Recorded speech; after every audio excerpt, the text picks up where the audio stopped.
ಪಿತನ ಸುತನ ಮತ್ತು ಪವಿತ್ರಾತ್ಮರ ನಾಮದಲ್ಲಿ ಆಮೆನ್. ಪ್ರಭು ಕ್ರಿಸ್ತರಲ್ಲಿ ಆತ್ಮೀಯ ಸಹೋದರ ಸಹೋದರಿಯರೇ, ಈ ದಿನದ ಮುಂಜಾನೆಯ ಜೀವಸ್ವರ ಲೂಕನು ಬರೆದ ಶುಭ ಸಂದೇಶ 2ನೇ ಅಧ್ಯಾಯ. ದೇವದೂತರು ಕುರುಬರಿಗೆ ತಂದ ಸಂದೇಶ. ಕಾರಣ, ಕಳೆದ ದಿನಗಳಲ್ಲಿ ನಾವು ಕ್ರಿಸ್ಮಸ್ ಕ್ಯಾರೆಕ್ಟರ್ಸ್ನ ಗಮನಿಸುತ್ತಾ ಬಂದಿದ್ದೇವೆ. ಈ ದಿನ ವಿಶೇಷವಾಗಿ ನಾವು ನೋಡುವಂಥದ್ದು ಕುರುಬರು ಜನಸಾಮಾನ್ಯರು, ವಿದ್ಯಾಭ್ಯಾಸ, ಹೆಚ್ಚಾದ ಅರಿವು ಅಥವಾ ಹೆಚ್ಚು ಲೋಕದ ಜ್ಞಾನ ಇಲ್ಲದವರು, ಒಂದು ಮುಗ್ಧರು, ಸಾಮಾನ್ಯ ತಿಳುವಳಿಕೆ ಉಳ್ಳ ಜನರು ಎಂದು ಹೇಳಬಹುದು. ಆ ಕುರುಬರ ಬಗ್ಗೆ ನಾವು ಧ್ಯಾನಿಸೋಣ. ಓಕೆ, ಲೂಕನು ಬರೆದ ಶುಭ ಸಂದೇಶ 2ನೇ ಅಧ್ಯಾಯ ವಚನ 8ರ ಮೇಲ್ಪಟ್ಟು. ಅದೇ ನಾಡಿನಲ್ಲಿ ಕೆಲವು ಕುರುಬರು ಹೊಲಗಳಲ್ಲಿ ಇದ್ದುಕೊಂಡು ರಾತ್ರಿಯಲ್ಲಿ ಕುರಿಮಂದೆಗಳನ್ನು ಕಾಯುತ್ತಿದ್ದರು. ಇದ್ದಕ್ಕಿದ್ದಂತೆ ದೇವದೂತನೊಬ್ಬನು ಅವರೆದುರಿಗೆ ಪ್ರತ್ಯಕ್ಷ ಆಗಲು ಸರ್ವೇಶ್ವರನ ಪ್ರಭೆ ಅವರ ಸುತ್ತಲೂ ಪ್ರಕಾಶಿಸಿತು. ಅವರು ಬಹಳವಾಗಿ ಹೆದರಿದರು. ಆ ದೂತನು ಅವರಿಗೆ, ಭಯಪಡಬೇಡಿ, ಇಗೋ, ಜನರೆಲ್ಲರಿಗೂ ಪರಮಾನಂದವನ್ನು ತರುವ ಶುಭ ಸಂದೇಶವನ್ನು ನಿಮಗೆ ತಿಳಿಸುತ್ತೇವೆ. ಅದೇನೆಂದರೆ, ಇಂದೇ ದಾವೀದನ ಊರಿನಲ್ಲಿ ನಿಮಗೋಸ್ಕರ ಲೋಕೋದ್ಧಾರಕ ಜನಿಸಿದ್ದಾರೆ. ಅವರೇ ಪ್ರಭು ಕ್ರಿಸ್ತ. ಇಗೋ, ನಿಮಗೊಂದು ಸೂಚನೆ, ಆ ಶಿಶುವನ್ನು ಬಟ್ಟೆಯಲ್ಲಿ ಸುತ್ತಿ ಗೋದಲಿಯೊಂದರಲ್ಲಿ ಮಲಗಿಸಿರುವುದನ್ನು ಕಾಣುವಿರಿ ಎಂದರು. Praise the lord. ಕುರುಬರು ಜನಸಾಮಾನ್ಯರು, ಹೆಚ್ಚು ಜ್ಞಾನ ತಿಳುವಳಿಕೆ ಇಲ್ಲದವರು. 3 ಜ್ಞಾನಿಗಳು ರಕ್ಷಕನ ಜನನದ ಸಂದೇಶವನ್ನು ತಮ್ಮ ಜೀವಮಾನ ಕಾಲದ ಜ್ಞಾನವನ್ನೆಲ್ಲ ಉಪಯೋಗಿಸಿ, ಧರ್ಮಶಾಸ್ತ್ರದ ಗ್ರಂಥಗಳನ್ನೆಲ್ಲ ಓದಿ ರಕ್ಷಕನ ಜನನದ ಕುರಿತು ತಿಳಿದುಕೊಂಡರು. ಅವರಿಗೂ ಸಹಾಯ ಮಾಡಲು ನಕ್ಷತ್ರ ಕಾಣಿಸಿಕೊಂಡಿತು. ಅದಿರಲಿ, ಆದರೆ ಯಾವುದೇ ರೀತಿಯ ವಿದ್ಯಾಭ್ಯಾಸ, ಓದು, ತಿಳುವಳಿಕೆ ಇಲ್ಲದ ಸಾಮಾನ್ಯ ಜನರಿಗೂ ಸಹ ದೇವರ ರಕ್ಷಣೆಯ ಸಂದೇಶ ತಲುಪಬೇಕಾಗಿತ್ತು. ಆದ ಕಾರಣ ದೇವರ ವಾಕ್ಯ ಹೇಳುತ್ತೆ, ವಿದ್ಯಾವಂತ ಅವಿದ್ಯಾವಂತ, ಬಡವ ಬಲ್ಲಿದ, ಹೆಣ್ಣು ಗಂಡು, ನಾಗರಿಕ ಅನಾಗರಿಕ, ಇವು ಯಾವುವು ಭೇದ ಭಾವವಿಲ್ಲದೆ ಕ್ರಿಸ್ತೇಸುವಿನಲ್ಲಿ ಜೀವಿಸುವವರು ಕ್ರೈಸ್ತನಾಗಿ ಮಾರ್ಪಾಡಾಗುತ್ತಾರೆ ಎಂಬುದಾಗಿ. Praise the lord. Hallelujah, hallelujah. ಇಲ್ಲಿ ಸಾಮಾನ್ಯ ಜನರು, ಕುರುಬರಿಗೆ ಯಾರು ಹೋಗಿ, ಅವರಿಗೆ ಧರ್ಮಶಾಸ್ತ್ರ ಇಲ್ಲ, ಧರ್ಮಗ್ರಂಥ ಇಲ್ಲ, ಯಾರು ಅವರಿಗೆ ರಕ್ಷಣಾ ಸುವಾರ್ತೆಯನ್ನು ಸಾರುವರು? ದೇವರ ಜ್ಞಾನ ನೋಡಿ, ಜ್ಞಾನದಿಂದ ಜಗವನ್ನ ಸೃಷ್ಟಿ ಮಾಡಿದ ಸರ್ವಶಕ್ತನು ಯಾವ ಮನುಷ್ಯನನ್ನಾದರೂ ಸಹ ರಕ್ಷಣೆಯ ಹಾದಿಗೆ ಮುನ್ನಡೆಸಲು ದೇವರು ಶಕ್ತರು ಎಂದು ನಮಗೆ ಇದು ತಿಳಿದು ಬರುತ್ತದೆ. ಕಾರಣ, ಆ ಸಾಮಾನ್ಯ ಕುರುಬರಿಗೆ ಆ ಶುಭ ಸಂದೇಶವನ್ನ, ಆ ರಕ್ಷಣಾ ಸುವಾರ್ತೆ ಸುಲಭವಾಗಿ ಸಿಕ್ಕಿತು, ಬಹಳ ಸುಲಭವಾಗಿ. ಅವರು ಕುರಿಗಳನ್ನೇ ಮೇಯಿಸುತ್ತಾ ತನ್ನ ಕೆಲಸ ಕಾರ್ಯದಲ್ಲಿ ಮಗ್ನರಾಗಿದ್ದರು. ಆದರೆ ದೈವಾನುಗ್ರಹಕ್ಕೆ ಪಾತ್ರರಾಗಿದ್ದರು. ಅವರಿಗೆ ಯಾವ ರೀತಿ ಹೇಳಿದರೆ ಅವರಿಗೆ ಅರ್ಥವಾಗಬಹುದು ಎಂದು ಜ್ಞಾನಿಗಳು ಸಹ ಯೋಚನೆ ಮಾಡುವಂತ ವಿಷಯ. ಆದರೆ ಅಸಾಮಾನ್ಯ ಜನರಿಗೆ ಸ್ವರ್ಗ ಗಣ, ದೇವದೂತರ ಪರಿವಾರವೇ ಇಳಿದು ಬಂದು ದೇವದೂತನು ಪ್ರತ್ಯಕ್ಷನಾದನು. ಆಕಾಶ ಮಂಡಲದಲ್ಲಿ ಪ್ರತ್ಯಕ್ಷನಾದ ದೇವದೂತರ ಸಮೂಹವನ್ನು ಕಂಡು ಜನರು ಭಯಪಟ್ಟರು. ಭಯಪಡಬೇಡಿ, ನಿಮಗೆ ಶುಭ ಸಂದೇಶವನ್ನ ಹೇಳಲು ಬಂದಿದ್ದೇನೆ. ನಿಮ್ಮೆಲ್ಲರಿಗೂ ಲೋಕೋದ್ಧಾರಕ, ಇಡೀ ಲೋಕಕ್ಕೆ ಆನಂದ ತರುವಂತ ಸಂದೇಶ, ಲೋಕೋದ್ಧಾರಕ, ನಿಮ್ಮ ರಕ್ಷಕನು ಜನಿಸಿದ್ದಾನೆ. ಸುಲಭಕರವಾದ ರೀತಿಯಲ್ಲಿ ಅವರು ಪಡೆದುಕೊಂಡರು. ಇದನ್ನೇ ಪ್ರಭು ಯೇಸು ನುಡಿದಿದ್ದು, ದೊಡ್ಡ ದೊಡ್ಡ ಜ್ಞಾನಿಗಳಿಗೂ ಮೇಧಾವಿಗಳಿಗೂ ಸ್ವರ್ಗೀಯ ರಹಸ್ಯವನ್ನ ಮರೆಮಾಡಿ ಕೂಸುಗಳಂತವರಿಗೆ, ದೀನ ದಲಿತರಿಗೆ ನೀನು ಪ್ರಕಟಪಡಿಸುತ್ತಿ, ಮಕ್ಕಳಂತವರಿಗೆ, ಮಕ್ಕಳ ಮನಸ್ಸುಳ್ಳವರಿಗೆ ನೀನು ಕಾಣಿಸಿಕೊಳ್ಳುತ್ತಿ. ಇದು ನಿನ್ನ ಸುಪ್ರೀತ ಸಂಕಲ್ಪವೇ ಆಗಿದೆ. ಸಾಮಾನ್ಯ ಒಂದು ಕತೆ ನೆನಪಿಗೆ ಬರುತ್ತದೆ.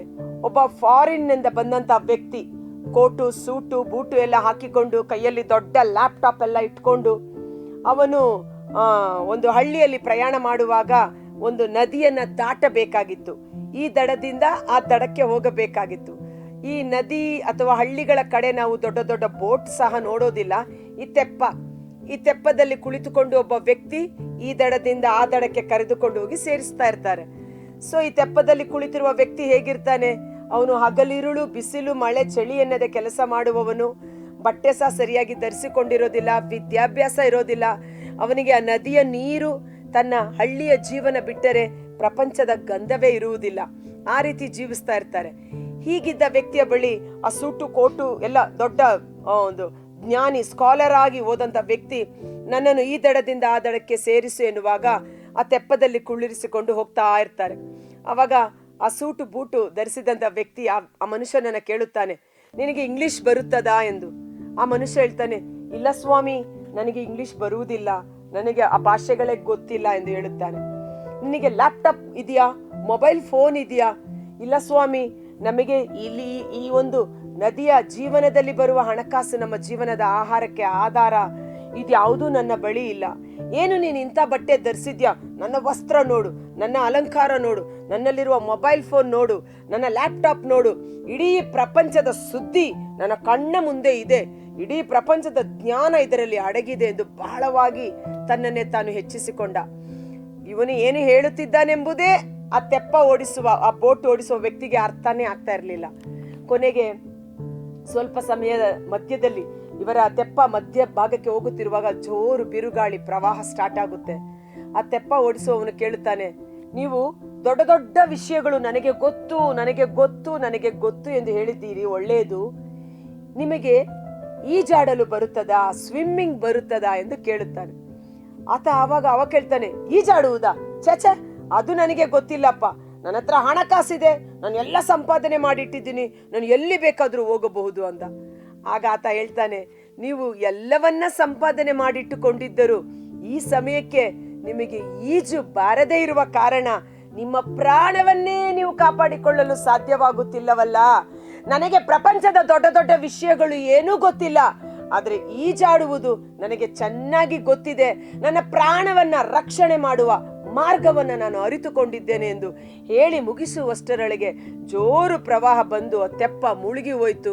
ಆ ತೆಪ್ಪ ಓಡಿಸುವವನು ಈಜಾಡುತ್ತಾ ಸುರಕ್ಷಿತವಾಗಿ ದಡವನ್ನ ತಲುಪಿದ. ಆ ಶ್ರೀಮಂತ ವ್ಯಕ್ತಿ ಅದರಲ್ಲಿ ಮುಳುಗಿ ಹೋದ. ಇದರಿಂದ ನಮಗೆ ತಿಳಿದು ಬರುವುದೇನೆಂದರೆ, ರಕ್ಷಣೆಯ ಮಾರ್ಗವನ್ನು ಅರಿತುಕೊಳ್ಳುವುದು ನಮ್ಮ ಜೀವಿತದಲ್ಲಿ ಶ್ರೇಷ್ಠವಾದ ಕಾರ್ಯವಾಗಿದೆ. ರಕ್ಷಕನಾದ ಯೇಸು ಇಡೀ ಲೋಕೋದ್ಧಾರಕ, ಲೋಕವನ್ನ ರಕ್ಷಿಸುವ ಅಭಿಷಕ್ತನಾದ ಲೋಕೋದ್ಧಾರಕ ಜನಿಸಿದ್ದಾನೆ. ಆತನನ್ನು ಹೋಗಿ ನೋಡಿ, ಗೋದಲಿಯಲ್ಲಿ ಮಲಗಿಸಿದ್ದಾರೆ, ಇದ್ದ ಬಟ್ಟೆಯಲ್ಲಿ ಸುತ್ತಿ ಮಲಗಿರುವುದನ್ನು ನೀವು ಕಾಣುವಿರಿ ಎಂದು ಗುರುತು ಕೊಟ್ಟಾಗ ಅವರೆಲ್ಲರೂ ಓಡಿ ಹೋಗಿ ಆ ಮಗುವನ್ನ ಕಂಡು ದೂತನ ಸಂದೇಶವನ್ನ ಮನಪೂರ್ವಕವಾಗಿ ವಿಶ್ವಾಸ ಮಾಡಿ ಆ ಮಗುವನ್ನ ಸಂಧಿಸಿ ಸಾಷ್ಟಾಂಗ ಆರಾಧನೆ ಮಾಡಿ ಬಂದರು ಎಂಬುದನ್ನು ನಾವು ನೋಡುತ್ತೇವೆ. ಸಂತ ಪೌಲರು ಹೇಳುತ್ತಾರೆ, ನನಗೆ ಈ ಲೋಕದ ದೊಡ್ಡ ದೊಡ್ಡ ಜ್ಞಾನ, ಸ್ಥಾನ, ಮಾನ ಎಲ್ಲ ಉಂಟು, ಆದರೆ ಅವೆಲ್ಲಕ್ಕಿಂತಲೂ ಮಿಗಿಲಾಗಿ ರಕ್ಷಕನಾದ ಯೇಸುವನ್ನು ಅರಿತುಕೊಳ್ಳಬೇಕು, ಆತನ ಯಾತನೆಯಲ್ಲಿ ಪಾಲುಗೊಂಡು ಪುನರುತ್ಥಾನದಲ್ಲಿ ಭಾಗಿಯಾಗಬೇಕು. ಅದೇ ನನ್ನ ಉತ್ಕಟ ಆಕಾಂಕ್ಷೆ. ಅದಕ್ಕಾಗಿ ಎಲ್ಲವನ್ನು ನಾನು ಕಸವೆಂದು ತಿರಸ್ಕರಿಸುತ್ತೇನೆ ಎಂದು ಯೇಸುವನ್ನ ಪ್ರಮುಖ ಸ್ಥಾನದಲ್ಲಿ ಇರಿಸಿದ. ಇಂದು ಈ ಕುರುಬರಂತೆ ನಾವು ಸಹ ತನ್ನನ್ನೇ ತಾನು ತಗ್ಗಿಸಿಕೊಂಡು ದೇವರ ಕರುಣೆಗಾಗಿ, ದೇವರ ಕೃಪೆಗಾಗಿ, ದೇವರ ರಕ್ಷಣೆ ನಮ್ಮ ಕುಟುಂಬದಲ್ಲಿ ಸಂಪೂರ್ಣ ಕಾರ್ಯ ಮಾಡುವಂತೆ ಪ್ರಾರ್ಥನೆ ಮಾಡಿದ್ದೆ. ಆದರೆ ಸ್ವರ್ಗೀಯ ದೇವದೂತನು ಬಂದು ಅವರನ್ನು ಮುನ್ನಡೆಸಿದ ರೀತಿಯಲ್ಲಿ ರಕ್ಷಣಾ ಮಾರ್ಗದಲ್ಲಿ ನಮ್ಮ ಕುಟುಂಬ ಜೀವಿಸಲು ಸಹಾಯವಾಗುತ್ತದೆ. ಕರ್ತರಾದ ಯೇಸುವೇ, ಈ ಜೀವಸ್ವರವನ್ನು ಆಲಿಸುತ್ತಿರುವ ಪ್ರತಿಯೊಂದು ಕುಟುಂಬಗಳನ್ನು ನಿಮ್ಮ ಬಲಾಢ್ಯವಾದ ಕರಗಳಿಗೆ ಸಮರ್ಪಿಸುತ್ತೇನೆ. ಎಲ್ಲಕ್ಕಿಂತ ಮಿಗಿಲಾಗಿ ದೇವರಿಗೆ ಪ್ರಥಮ ಸ್ಥಾನವನ್ನು ಕೊಡಲು ಪೂರ್ಣ ಶಕ್ತಿ, ಪೂರ್ಣ ಬಲ, ಪೂರ್ಣ ಆತ್ಮ, ಪೂರ್ಣ ಮನಸ್ಸಿನಿಂದ ಸರ್ವೇಶ್ವರನನ್ನು ಪ್ರೀತಿಸು. ಇದು ಶ್ರೇಷ್ಠವಾದ ಆಜ್ಞೆ. ಒಬ್ಬ ಮನುಷ್ಯ ಇಡೀ ಪ್ರಪಂಚವನ್ನೇ ಗೆದ್ದುಕೊಂಡು ತನ್ನ ಪ್ರಾಣವನ್ನ ಕಳೆದುಕೊಂಡರೆ ಅದಕ್ಕೆ ಈಡಾಗಿ ಏನನ್ನು ತಾನೇ ಕೊಡಲು ಸಾಧ್ಯ? ತನ್ನ ಪ್ರಾಣವನ್ನ ಮತ್ತೆ ಮರಳಿ ಪಡೆದುಕೊಳ್ಳಲು ಅವನು ಏನನ್ನ ಈಡಾಗಿ ಕೊಡಲು ಸಾಧ್ಯ? ಹೌದು ಪ್ರಿಯ ಸಹೋದರ ಸಹೋದರಿ, ನಮ್ಮ ಪ್ರಾಣವನ್ನ ರಕ್ಷಿಸುವ ರಕ್ಷಕ, ಲೋಕೋದ್ಧಾರಕ ಜನಿಸಿದ್ದಾನೆ. ಆತನನ್ನ ಅರಿತುಕೊಳ್ಳೋಣ, ಆತನೊಟ್ಟಿಗೆ ಜೀವಿಸೋಣ. ಆತನ ಮೂಲಕ ಸ್ವರ್ಗೀಯ ಸ್ವಾಸ್ಥ್ಯಕ್ಕೆ ಬಾಧ್ಯಸ್ಥರಾಗುವಂತೆ ಯೇಸುವಿನ ಅದ್ಭುತಕರವಾದ ನಾಮದಲ್ಲಿ ಪ್ರಾರ್ಥಿಸಿ ಬೇಡಿ ಹೊಂದಿಕೊಳ್ಳುತ್ತೇವೆ. ಆಮೆನ್.